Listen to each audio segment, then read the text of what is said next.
السلام علیکم۔ اس میسج میں ہم بات کر رہے ہیں رموز اوقاف کے ایک اہم اشارے پر جس کا نام واوین ہے۔ واوین کی علامت آپ کو نظر آ رہی ہے۔ واوین کس کام آتی ہے اور اس علامت کو ہم کہاں کہاں استعمال کرتے ہیں؟ جب بھی کوئی بات ہو بہو لکھنی ہو تو واوین میں لکھتے ہیں، جس میں ہم اپنی طرف سے کچھ بھی ایڈٹ نہیں کر سکتے۔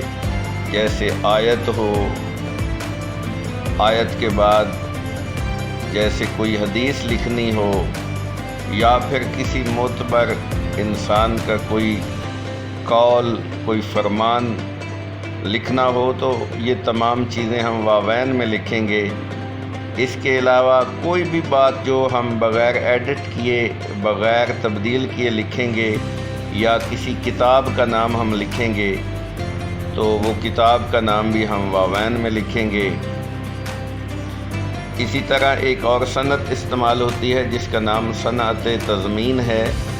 صنعت تضمین جو ہے یہ کسی شاعر کا کوئی شعر یا کسی کتاب سے آپ کوئی جملہ مصرع آپ لیتے ہیں تو وہ آپ اگر اپنی تحریر میں مضبوطی پیدا کرنے کے لیے اسے استعمال کرتے ہیں تو آپ کو واوین میں لکھنا ہوگا۔ ایسی صنعت کو صنعت تضمین کہتے ہیں۔